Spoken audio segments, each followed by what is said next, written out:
आप सुन रहे हैं रेडियो कोरापुट। आज कोरापुट में हम ऐसे एक व्यक्ति से मिलने जा रहे हैं जो सारी दुनिया में घूमते हैं पारंपरिक बीज को लेके। वो हैं राजेश जी, जिनको दुनिया जानती है लालू के हिसाब से। तो कोरापुट में उनको स्वागत है और हम बातचीत करेंगे कि इनका जो मिशन है बीजों को लेके, तो क्या है, कब से शुरू किए हैं, क्यों करते हैं और आगे की योजना क्या है और उनको क्या मिलता है ये जो कार्य करने में। तो राजेश जी, आपको स्वागत है रेडियो कोरापुट में जी। तो आपके बारे में आप ज़रा बोल दीजिए। मेरा नाम राजेश, मैं सोनीपत डिस्ट्रिक्ट मेरा हरियाणा से हूँ और मैं पूरे भारत में घूम के बीज कलेक्ट करता हूँ। यानी बीज को उधर से लेके कुछ खुद डेवलप करता हूँ या फिर मित्रों को देता हूँ, किसानों को अपने, तो बीजों का बढ़ावा देते हैं। कितने साल से ये कर रहे हैं? ये नवंबर 2019 से शुरू की थी मैंने यात्रा। तो अब तक मेरी 1.5 लाख प्लस किलोमीटर यात्रा हो चुकी है। हाँ, तो आप अपने गांव में खेती करते हैं? हाँ, मैं गांव में खेती करता हूँ। क्या क्या खेती करते हैं? वैसे हमारे उधर तो ज़्यादातर बासमती धान और गेहूं का खेती होता है। सब्जी होता है तो सब हाइब्रिड लगाते हैं। तो हमने वो अपने गांव में थोड़ा ये देसी का शुरू किया पिछले 5 साल से। थोड़ा थोड़ा उसको बढ़ा रहे हैं और बीज उत्पादन करते हैं। कहाँ से लेके गए? ये पूरे भारत से इकट्ठा किए। वहाँ एक्सपेरिमेंट कर रहे हैं, कैसा हाँ। चल रहा, कैसा होगा ऐसे? तो वैसे कहीं का बीज कहीं लगा सकते हैं, कोई ज़्यादा, लेकिन मौसम के हिसाब से लगाना पड़ेगा। जैसे आपके इधर लाऊ बोलते हैं, लाऊ को बरसात में पूरे भारत में कहीं भी लगा सकते हैं। तो आपके कितने एकड़ में आप खेती कर रहे हैं? मेरा उधर 3 एकड़ में चलता है। तो बाकी आप क्या करते हैं? खेती खेती तो 3 एकड़ में करते हैं, बाकी लेकिन तो बस ये आपका गुजारा हाँ, तो ये बीज ऑनलाइन सेल भी होता है अपना। आपका? हाँ, मिनिमम रेट पे हाँ। 10 रुपीज़ पाउच या 20। कंपनी बनाया है उसका? नहीं, कंपनी नहीं, बस वो देसी देसी हिसाब का। से, किसान के हिसाब से। आप दुनिया भर में जो लेके जाते हैं उसको प्रोसेसिंग करते हैं? हाँ, डेवलप करते हैं। जी जी। डेवलप करके अपने पास रखते हैं। हाँ और जिनको चाहिए वो आपके पास से वो ऑनलाइन में ले जाते हैं? ऑनलाइन में भी, और जो मेले, सीड मेले होते हैं, जो एग्जीबिशन होते हैं, वहाँ मैं जाता हूँ। जहाँ पता लग जाता है टाइम से, 2 महीने पहले पता लग गया तो मेरी टिकट हो जाएगी, तो उधर भी लेके जाते हैं। उधर से फिर अदला बदली एक्सचेंज भी करते हैं। हमारे पास कुछ है तो दूसरे उनको देंगे, दूसरों से हम लेके। जी। वो क्या मुफ्त में देते हैं या कोई? मुफ्त में भी कुछ को देते हैं। क्या होता है, मुफ्त में देने से कदर नहीं होता, केयर नहीं करते। तो लेकिन रेट मिनिमम, जैसे ये आदिवासी एरिया है उसमें लगभग सभी में 10 रुपीज़ का रखते हैं 1 पाउच। अगर वो बाजार में खरीदें तो क्या, कितना भाव होगा वो? तो हाइब्रिड, 10 रुपये देते हैं। हाइब्रिड में लोगे तो कम से कम 50 रुपये तो मान के चलो। ऑनलाइन भी 50 का ही मिलता है। 50 का ही मिलता है। हाँ, लेकिन ऑनलाइन हम 20 रुपये देते हैं और वैसे 10 रुपये का। और कुछ संस्थाओं को या फिर इस तरह के काम में जुड़े हैं उनको फ्री भी। सिर्फ देसी भी है? हाँ, बिल्कुल देसी। आप क्यों सोचे ये काम करने का? क्यों, वजह क्या है? अब किसान कोई कैसे परेशान है, इनकम नहीं हो रही, तो उसके ये समाधान भी हैं। एक अपना खुद का बीज हो तो बीज के पैसे बचेगा किसान का, ठीक है जी। और गाय पाले तो खाद भी घर का हो जाए, खुद का हो जाए, और मेहनत खुद करे, ठीक है जी। ये सोच आपका कैसा है फिर? सोच तो हमारी तरफ कैंसर की बहुत बीमारी है। हरियाणा, पंजाब हरियाणा सुना होगा, एक ट्रेन चलती है पंजाब से हमारे हरियाणा से होते हुए राजस्थान। उस ट्रेन का नाम आप आश्चर्य करोगे, कैंसर ट्रेन नाम है। डेली 150-200 आदमी उसमें कैंसर का रोगी जाता है। तो उससे थोड़ा डर के, वैसे खासकर कोरोना में आगे जहर से बचने के लिए तो इस तरफ जैविक और देसी बीज की तरफ लौटना पड़ेगा। क्यों इतना कैंसर क्यों हो गया वहाँ? वो सब पेस्टिसाइड, ज़्यादा पेस्टिसाइड से मेन कारण तो पेस्टिसाइड है। और फिर हाइब्रिड भी इतने फायदा नहीं करते ना, वो पोषक तत्व नहीं दे पाते ना जो देसी बीजों में है। नहीं, क्यों इतना पेस्टिसाइड क्यों यूज़ कर रहे हैं? वो हद से ज़्यादा करते हैं। क्यों करते हैं? वो ज़्यादा इनकम के लिए। कितने साल से ऐसे कर रहे हैं वो लोग? ये 1970 के आसपास शुरू हुआ था हरित क्रांति। तब तो से? हाँ, लेकिन ज़्यादा तो अब 2000 के बाद, यानी कि 20-25 साल से बहुत ही ज़्यादा कुछ कुछ खेत बंजर हो चुके हैं, बर्बाद हो चुके हैं। हाँ, मिट्टी उसमें आप बीज डालोगे नहीं होगा, नहीं होगा। जो मर्जी डालो नहीं होगा, ऐसे ही हालात भी हो चुके हैं। केमिकल फर्टिलाइजर देना पड़ेगा वहाँ। हाँ बिल्कुल, देना नहीं, हर बार ज़्यादा देना पड़ेगा, लेकिन अब देने से भी काम नहीं चलेगा, अब उगना ही बंद हो जाएगा। हो भी चुका है कुछ कुछ जगह पे। तो ये सोच आपको कोरोना के वक्त आपको हाँ, ज़्यादा तो तब बढ़ी कोरोना। हाँ, वैसे तो 2019 में एक सीड फेस्टिवल में फर्स्ट बार आया था, तो तब से कहाँ गए थे? ये उदयपुर गए थे। ऑल इंडिया का सीड फेस्टिवल हुआ था, देसी बीज का, तो वहाँ से मेरे को इच्छा हुआ था। हाँ। लगाते तो बचपन में भी थे, लेकिन इतना नहीं, अलग अलग देख के डिजाइन, अलग अलग तरह की चीज़ें देखी तो और ज़्यादा जिज्ञासा बढ़ी। और जैविक के ज़्यादा वो भी हुआ था, कैंसर को बताया मैंने, मेरे चचेरी बहन कैंसर से एक्सपायर हो गई थी, तो साथ में जैविक का भी उधर से वो मिला। तो आप खुद ये जैविक खेती करते हैं? मेरा जैविक थोड़ा होता है, ज़्यादा नहीं हो पाता, मेरा खेत ऊंचा नीचा और मैं टाइम नहीं दे पाता ना। अब यात्रा ही रहती है ज़्यादातर। अभी मैं 15 दिन की यात्रा पे हूँ, तो खेती संभल नहीं पाता, तो जैविक इतना वो मेरा पार्टनरशिप में है। तो वो लोग जैविक वो रुचि नहीं है उनको इतना, तो लेकिन संतुलित, ज़्यादा जहर से बचने के मिनिमम कर। हाँ, तो वो लेकिन आप उम्मीद करते हैं कि एक दिन ऐसा आएगा कि पूरा का पूरा? हाँ, लेकिन आधा एकड़ तो अभी भी है, अपने फ्रूट है उसमें, और उसमें वेजिटेबल अपने उसमें लगाते हैं खाने के लिए।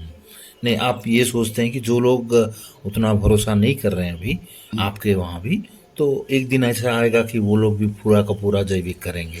नहीं, हर कोई किसान भरोसा तो खाने के लिए तो कर रहा है, लेकिन उत्पादन के लिए नहीं कर रहा है। तो यहाँ के जैसा, यहाँ के जो आदिवासी हैं वो अपने लिए एक खेती करते हैं और बाजार के लिए दूसरे खेती करते हैं। वो हर जगह यही है, लेकिन इधर इतना नहीं है केमिकल।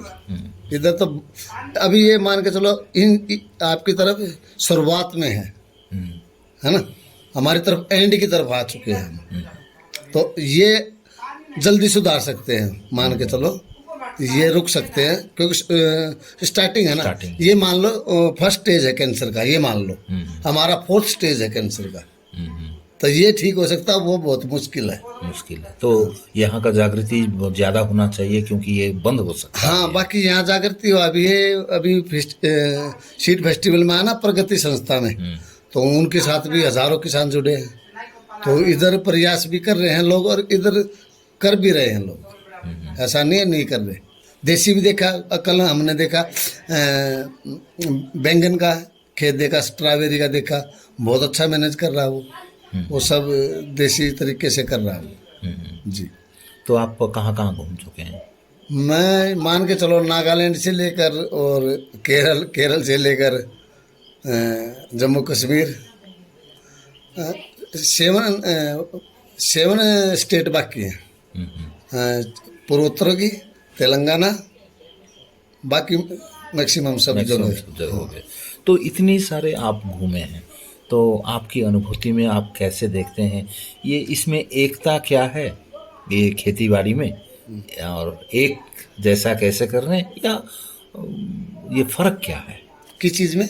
ये देश भर में जो खेती होता है और किसान होते हैं, उनके जो जिंदगी का जो तरीका होता है या फिर खेती होती है, तो इसमें विविधता क्या है, कैसे देखते हैं? देखो, ये जो अपना साउथ और नॉर्थ ईस्ट और हिमाचल और पहाड़ी एरिया जितना भी है, वहाँ के लोग थोड़े मेहनती हैं और थोड़ा पैसे के पीछे ज़्यादा नहीं भाग रहे, ठीक है ना, तो जहर हमारे भी कम डाल रहे हैं, या नए के बराबर भी है कई जगह। लेकिन हमारे नॉर्थ इंडिया में है ना, हमारा तो टारगेट ही बस पैसा कमाना है, चाहे वो जहरी उत्पादन हो। ये तो फर्क देखा मैंने। इधर लोग ज़्यादा पैसे के पीछे संतुष्ट है, मतलब ज़्यादा सुख सुविधा नहीं है उत्तर भारत जैसी, लेकिन इसमें खुश भी हैं लोग। ज़्यादा की इच्छा है भी नहीं, ले भाई ज़्यादा हो जाए, और ज़्यादा नुकसान देने वाली फसल उगाएं, इस तरह का नहीं देखा मैंने। तो कम है लेकिन है पेस्टिसाइड। जैसे कि हमने देखा बिहार से कुछ लोग आए थे यहाँ कोरापुट में जो आलू का ये देखने के लिए, तो वो लोग बोल रहे थे कि 1 एकड़ में 10 बैग वो फर्टिलाइज़र डालते हैं, जहाँ की यहाँ 1 बैग भी नहीं डालते हैं। तो वो लोग भी देख के हैरान हो गए। हाँ वही बात, इतना कम कैसे? वो 10 बैग डालते हैं, मेरे उधर 15 बैग वो और गन्ना में 20 बैग। एक बैग में होता 45 kg। देख लो इतना बैग डालते हैं यूरिया। तो अगर दिल्ली वगैरह में खाते हैं तो पूरा का पूरा खाद ही खाते आप हैं। मोस्टली हमारे हरियाणा, पंजाब, दिल्ली उस साइड में, पश्चिमी यूपी में जहर ही खा रहे हो, ये मान के चलना मोस्टली। तो कोरापुट का जो माल जाता है दिल्ली में, तो इसीलिए शायद बहुत ही डिमांड है कि कोरापुट का जो फ्रूट जाता है, आम जाता है, खेती ये धान जाता है, तो बहुत ही डिमांड इसीलिए होगा कि लोग जानते हैं कि नहीं ये इसमें गेहूं एमपी से जाता है ज़्यादातर। हालांकि वहाँ भी पेस्टिसाइड बढ़ाने शुरू कर दिया, लेकिन उतना अभी वहाँ भी नहीं बढ़ा है। तो खेती का जो तरीका है आपने कैसा देखा? सारे भारत में खेती का जो तरीके वो अलग अलग हैं, या कोई कहीं भी आप देखते हैं कि पहाड़ी की खेती में हर जगह पहाड़ के वहाँ एक ही है? कैसा देखते हैं आप? वह पहाड़ों में थोड़ा थोड़ा मुश्किल है, क्योंकि ट्रैक्टर वगैरह की दिक्कत होती है ना, तो ये है। और समतल वाले में भी करते हैं। हाँ लेकिन करते हैं। तो आप इतने सर घूम चुके हैं, तो आपको ऐसी कोई एक अनुभूति है जो कि आप बांटना चाहते हैं कि आपको दिल को छू गई, वो कैसे ऐसे कोई बात? बस एक नागालैंड की है। उधर हम 3 दिन पैदल चले 3 गांव में, तो हमने वहाँ पे एक भी पक्षी नहीं दिखाई दिया, कोई जीव जंतु कुछ नहीं, जंगल था। मैंने उनसे पूछा कहाँ गए, बोला हमारे पुरखे सब खा गए, वहाँ कुछ भी नहीं छोड़ा उन्होंने। लेकिन अब वहाँ पे कुछ नए लड़के जागरूक हुए हैं, अब उन्होंने बचाना जीव जंतु को शुरू कर दिया, तो एक अच्छा लगा मेरे को। क्योंकि जो पूरे जंगल में कुछ कोई चिड़िया बोलते ना, चिड़िया भी नहीं, सब मार के खा गए।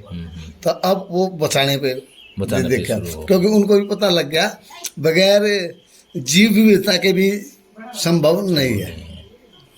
तो और कोई एक ऐसी अनुभूति है जो आप बांटना चाहें? बस और तो यही है, आपके साथ बात कर रहा हूँ, ये भी एक अनमोल पल ही है। मेरा फर्स्ट टाइम किसी ने मेरे साथ इस तरह बात की है। मेरे को इसका थोड़ा तजुर्बा भी नहीं है, कैसे बात करते क्या नहीं, बस ये झिझक होता है। कैमरा होता तो मैं बोल भी नहीं पाता। यही तो रेडियो की मजा है जी कि आप कैमरा में सामने नहीं कर पा। ऐसे जो आप घूमते हैं तो आपका खेती आप कर नहीं पाते हैं, घूमते हैं, तो परिवार कैसे चलता है आपका? बस ये सीड चाहिए होता है मेरा। ऑनलाइन जो होता है ना, ऑनलाइन में अच्छा मेरा दिखता है। हाँ। घर में आपका क्या कौन कौन से? मेरा एक बेटा है, एक बेटी है, बेटी की शादी कर दी, एक मिसेज है। एक बेटा क्या कर रहा है? बेटा पढ़ाई करता है। छोटा है? हाँ वो छोटा है, छोटा तो क्या 20-21 साल का हो गया, लेकिन अभी पढ़ाई में है। बाकी किसानी में सबसे ज़्यादा दिक्कत कहाँ से हुई है बताऊँ? मेरा खुद का मानना है, जो अपनी ज्वाइंट फैमिली थी ना, वो टुकड़े हो गए, सिंगल फैमिली होगी ना, वहीं से खेती बर्बाद हो गई। क्योंकि काम करने वाले ज्वाइंट पूरा परिवार घर का था, तो पूरा परिवार था तो पशुधन भी ज़्यादा था। अब सिंगल आदमी है, वो क्या करेगा? वो पशु भी रखने को दिक्कत है उसको, और खेत में काम करने को भी दिक्कत है। तो सबसे मेन कारण खेती न से भागने का लोगों का यही है, सिंगल परिवार हो गए। एकल परिवार क्या क्या करे? इसलिए मशीन के ऊपर ज़्यादा भरोसा करने लगा, ये बैल गाय ये सब छोड़ के मशीन खरीदने लगा, या फिर नौकरी की तरफ भागने लगा। अभी जो मशीन लगा के फिर काटते हैं, मशीन लगा के पूरा खेती जो करते हैं, उसके बारे में आपका क्या राय क्या है, कैसे लगते हैं? मशीन भी ठीक है, काम समय पे कर देंगी या फास्ट कर देंगे, लेकिन नुकसान तो करती है ना मशीन। अब हम इधर तो है मिट्टी दूसरा, हमारा मिट्टी है बगैर पत्थर वाला, ठीक है।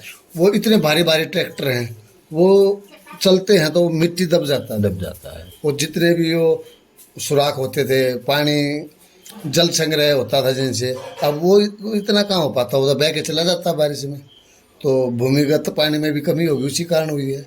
बड़े बड़े ट्रैक्टर से जुताई करते हैं, और जीवाणु वगैरह भी मेरे हिसाब से तो उससे मरते ही होंगे, कुछ ना कुछ तो जब काटते भी हैं काटते तो हैं ना। ये जो धान है या कोई बिहन है, बीज है, वो बीज भी खत्म हो, माने मशीन में टूट जाता होगा, नष्ट हो जाता होगा। जो क्वालिटी आप हाथ में काट के ले आए तो जो बिल्कुल मिलेगा। बिल्कुल, वो उसमें तो फर्क आएगा। लेकिन एक चीज़ और देखा मैंने, पूरे भारत में कॉमन हो गया, एक एक बहुत ही गलत काम शुरू हो गया। ये सब छोड़ के भी आग लगाने वाला मैंने यहाँ भी देखा।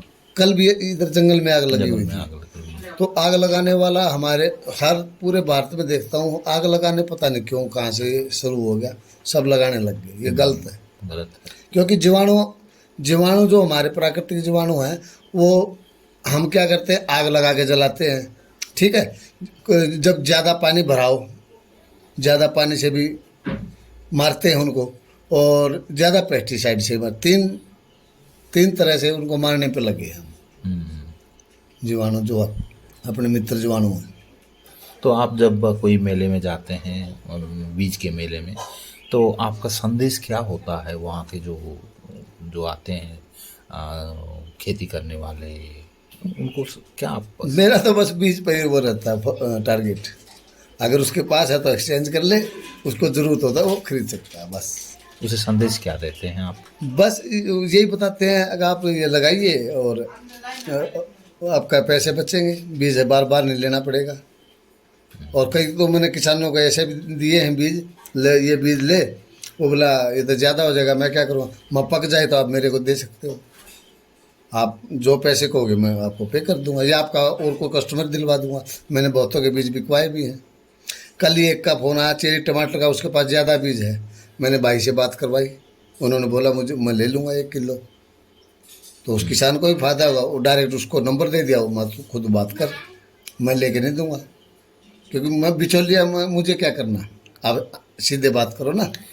तो आप पूरे दुनिया भर में जो घूमते हैं, तो ऐसा कोई बीज आप देखा जो कि अनोखा है, आपको दिल को छू गया है, वैसा कोई बीज? बस इसमें तो मैं चयन नहीं कर सकता, ये तो बहुत सारे, बहुत ही सारे बीज हैं। इसमें किसी एक का नाम मुश्किल है। नहीं, कोई एक ऐसा बीज देखा होगा आप, अरे यार ये तो बहुत ही बढ़िया लगा, ऐसा एक बीज मिल गया? नागालैंड में मिला था मुझे एक पंपकिन को आप क्या बोलते हैं इधर, पेठा बोलते हैं हम, पंपकिन, कद्दू, बोईतालू। हाँ हाँ। तो उसका डोट था उसमें, और वो ढोलक टाइप, मुर्दंग बोलते हैं, मुर्दंग टाइप, वो मैंने कहीं नहीं देखा था, वहाँ पे देखा था। उसका बीज लाया हूँ पिछले साल, अब की बार लगेगा वो एक अलग ही चीज़ देखा, मतलब मैं विश्वास नहीं कर पा रहा ये पंपकिन है वो। तो सबसे तो आगे की योजना क्या है आपकी? बस ये जो किलोमीटर हैं इनका और ज़्यादा बढ़ाना है। जैसे हर साल 30,000 किलोमीटर हुए ना, तो आपकी टारगेट है इस साल 60,000 किलोमीटर घूमना, बस घूमना ही घूमना। अभी तक कितना किलोमीटर हो गया है आपका? ये अभी थोड़ी देर पहले बता था, 1.5 लाख किलोमीटर 5 साल में। हाँ, 5 साल, 2019 नवंबर के बाद। कैसे कैसे घूमना है? ज़्यादातर ट्रेन में। और फिर ये ऑनलाइन जो मैं बीज देता हूँ ना, इससे मेरे दोस्त बन गए। तो आप दंतेवाड़ा जाइए, छत्तीसगढ़ की बात कर रहा मैं, एर्नाकुलम जाइए, अलवा जाइए, केरल की बात कर रहा, विशाखापट्टनम जाइए, या फिर कोलकाता जाइए, या फिर डिमापुर जाइए, कोई किसी शहर का नाम लो तो मेरे से जुड़ा है। तो मेरे को वहाँ जाके उसके साथ फिर लोकल में घूमते हैं, जैसे बाइक ले ले, या फिर लोकल बस से, पैदल कम, क्योंकि अब तो सवारी सब जगह हो गया ना, हो गया। हाँ, तो ये बेनिफिट हुआ। तो पूरे भारत में कहीं भी जाऊं तो उधर में कोई ना कोई जानने वाला है। अब ये बड़े शहर की बात, ऑनलाइन की बाजार जो है, उसी के ऊपर लोगों की भरोसा कम होती जा रही है और आपका बढ़ती जा रही है। वो क्या है फ्रॉड करते हैं ना लोग। मैं तो जिसको बीज जाता है फिर व्हाट्सएप ग्रुप में जोड़ता हूँ उस आदमी को। अब मेरे 800 मेंबर एक ग्रुप में हैं और 400 4-5 ग्रुप हैं, ठीक है। तो जिसको गया, जब तक उसको सफलता नहीं मिलेगी तो मैं गारंटी उनको देता रहता हूँ। बीच बीच में पूछेंगे, हाँ भाई किसको, कोई बोलते मेरा जर्मिनेशन नहीं हुआ, हो सकता है उसकी गलती हो, लेकिन फिर मैं दोबारा भेज देता हूँ। एक का पीछे भेजा था तो बोला मेरे चूहे खा गए सारा, तो मैंने उसको दोबारा दिया।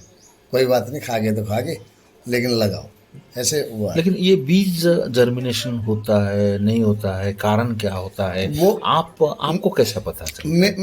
मैं बताता हूँ, मैं तो जर्मिनेशन चेक करके देता हूँ, लेकिन मेरे लेने वाले हैं जो 60% वो नए किसान हैं, पारंपरिक किसान नहीं है, ज़्यादा हैं नए जो पैसा कमा के बैठे हैं, अब सोच रहे हैं सेहत कमाएंगे, वो वाले ज़्यादा किचन गार्डन वाले या नौ सीखिए, तो वो मिस्टेक करेंगे ही करेंगे, उनको यूं दिक्कत आती है। नहीं, आप तो इसके बारे में पढ़ाई नहीं किए हैं कोई? ना ना ना ना, तो आपको कैसे पता चला कि ये सीड का क्वालिटी ऐसा होना चाहिए, जर्मिनेशन ऐसा होगा? तो ये जो ज्ञान है, ये ज्ञान नहीं, कैसे आपको आया फिर? ये तो पुश्तैनी है, जन्मजात किसान है, ठीक है ना। तो अभ्यास से आपको आ गई है वो? हाँ, बीच में खेती 10 साल नहीं किया, नहीं तो बचपन से ही खेती से ही है।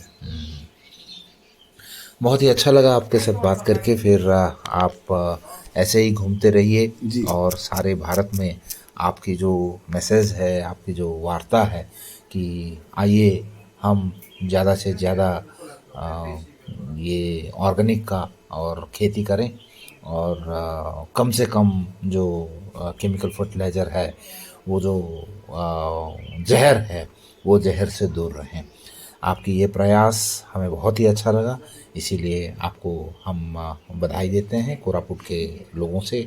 और पूरा आपके जो यात्रा है वो आप 60,000 किलोमीटर जो चलने की, यात्रा करने की जो लक्ष्य रखे हैं, तो उससे भी ज़्यादा 1 लाख हो, 1.5 लाख हो, आप घूमते रहिए और ऐसे ही अच्छी अच्छी बातें बांटते रहिए। तो रेडियो कोरापुट में आपका धन्यवाद देते हैं, रेडियो कोरापुट के सभी श्रोताओं को भी धन्यवाद देते हैं कि उन लोगों ने हमें सुना और कम जहर के दुनिया में कदम रखने की एक कोशिश की है।